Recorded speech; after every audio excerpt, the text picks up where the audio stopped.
The prosecution and the defense are both in position. The trial shall now begin. Oh, come on, Nervylette. There's no need to repeat all the unimportant legalese.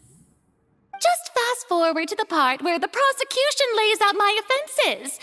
As the defendant and the lead actress of this performance, I still haven't even been informed of my supposed guilt in all of this. Of course, it is only natural for humans to struggle to understand the actions of a god. However, you will need more than that to convict me of a crime. That's true, but my charge here is unrelated to your conduct as an Archon. Instead, I would like to charge you as a fraud who's never been the Archon in the first place. Wait, what was that? Lady Furina's a fraud? Hey, I came here thinking that we were going to try the Hydro Archon for forsaking her duty, but did I hear that right? She's not our Archon at all? Charge accepted. Lady Furina, do you plead guilty to the charge?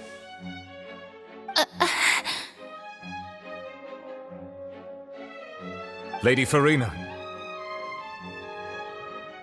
I plead not guilty. How can I be guilty?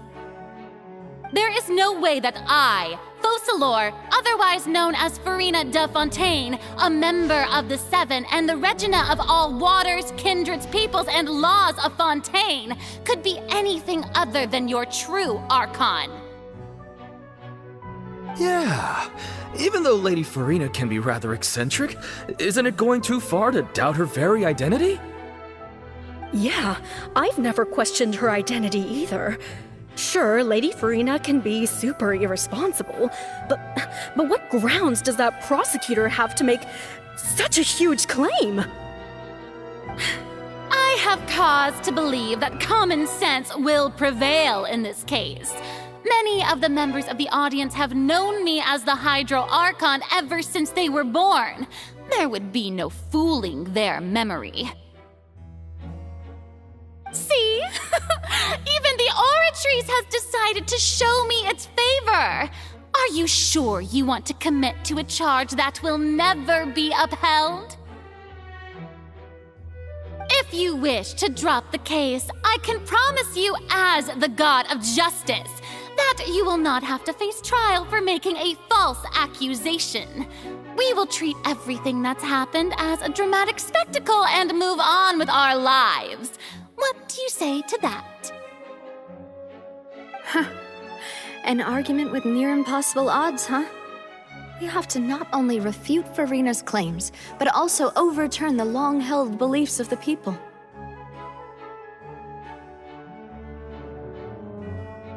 Well, I tried to give you the chance to surrender. If you must persist, then let me ask.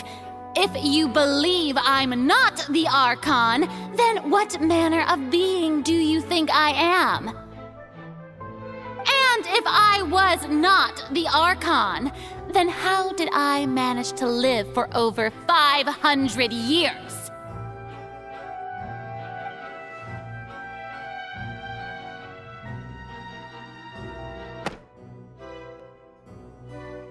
First of all, you may be a member of another long-lived race, which would allow you to naturally possess an extended lifespan. And second of all, even if that wasn't the case, there could be other ways to extend your life. Who gave you that idea? Was it the knave? You'd sink so low as to use a harbinger's words against me.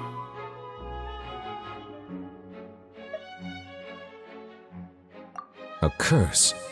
I once thought it possible that the aura of an Archon might naturally resemble a type of curse. But in light of this claim, perhaps what I sensed was not your divinity, but a curse after all.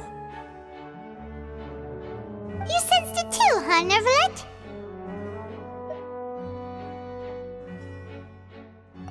Lady Furina is actually a human? Well, it is true that it's extremely difficult to tell humans and gods apart just by looking at them. It's not impossible.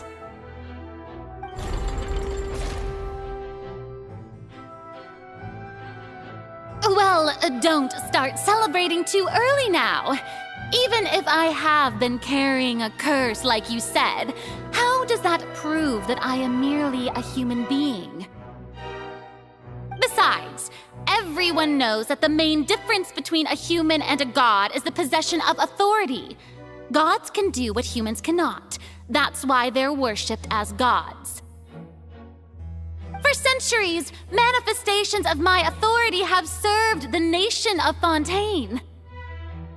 One need only to turn their eyes towards the Oratrice Mécanique d'Analyse Cardinal in this very opera house, or consider the indemnitium that is used in every aspect of life.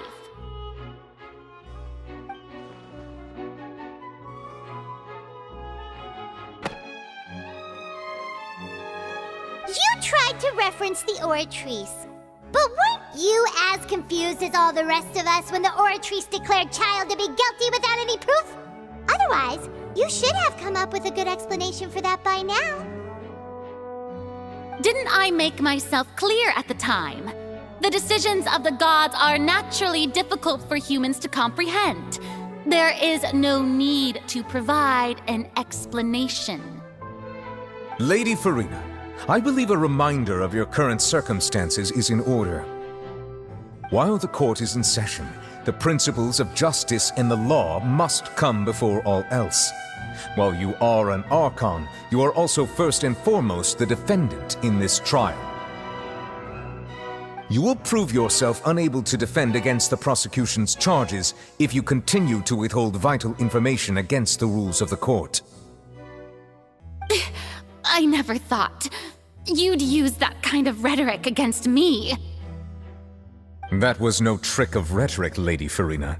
I've merely reiterated the rules of the court, rules that all should respect and follow.